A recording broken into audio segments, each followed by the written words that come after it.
High friends, यो मेरो second video हो यो च्यानलकोमा।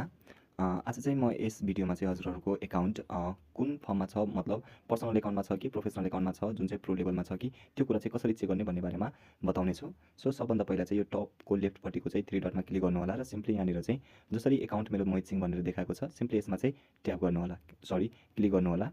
क्लिक गरिसके पछाडि चाहिँ यहाँनिर चाहिँ जस्तै कि मेरो अलरेडी चाहिँ यहाँनिर चाहिँ मेडिसन स्टेसन एलिमेन्ट्री स्कुलबाट चाहिँ यो टिममा चाहिँ अलरेडी एक्टिभेट छ, जुन चाहिँ स्कुल टिम 15 जना मेम्बर अलरेडी छ मेरो टिममा। त्यस्तै गरेर पर्सनल छ, पर्सनल भयो भने चाहिँ म तपाईँलाई देखाउँछु फरक के हुँदो रहेछ भनेपछि सिम्पली म पर्सनल एकाउन्टमा गएँ। पर्सनल एकाउन्टमा गइसके पछाडि मानौँ यहाँनिर मलाई केही डिजाइन बनाउनु छ, ओके।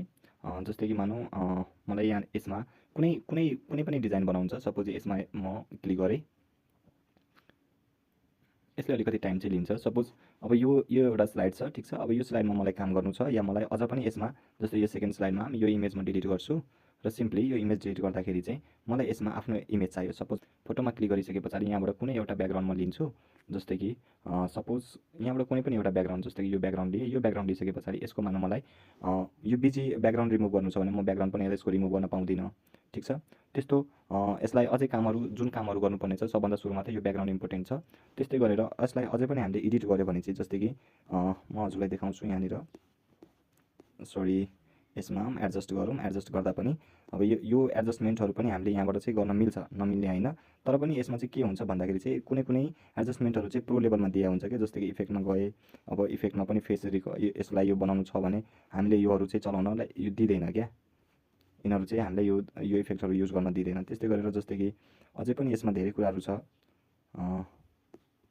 म क्रपमा एकचोटि क्लिक गरेर एकचोटि हेर्छु। एक्सपान्डमा क्लिक गरौँ, एक्सपान्ड पनि गर्न मिल्दैन। क्रप पनि इट मिन्स क्रप पनि गर्नलाई गाह्रो छ हामीलाई। यो रेसियोहरू रोटेटहरू पनि हामीले गर्न पाइन्छ, नपाइँदैन। तर एक्सपान्ड फर्ममा चाहिँ हामीले पाइँदैन। जुन चाहिँ हामीले चाहिएको छ आफूलाई आफ्नो हिसाबले क्रप गर्नलाई, त्यो चाहिँ चाहिँदैन। यो कुराहरू चाहिँ हामीले गर्न पाउँदैनौँ। सो हामीलाई चाहिँ प्रो लेभलको चाहिँ आइडी एउटा टिममा चाहिँ चाहिन्छ, ठिक छ। त्यस्तै गरेर यसमै जाऊँ फेरि पनि र यहाँनिर गएर जस्तै कि मेरो फेरि थियो नि त, यो फाइलमा हामी गएको थियो। यो फाइलभन्दा पनि यसलाई चाहिँ म ब्याक जान्छु एकचोटि। ब्याक गइसकेपछि फेरि 3 डटमा क्लिक गर्छु। 3 डटमा क्लिक गरिसकेपछि चाहिँ यहाँनिर मेरो फेरि त्यही मोडमा चाहिँ एक्टिभेट गर्छु यसलाई। यो मेडिसन स्टेसन भनेर छ नि एलिमेन्ट्री स्कुल, यसमा म एकचोटि एक्टिभेट गर्छु।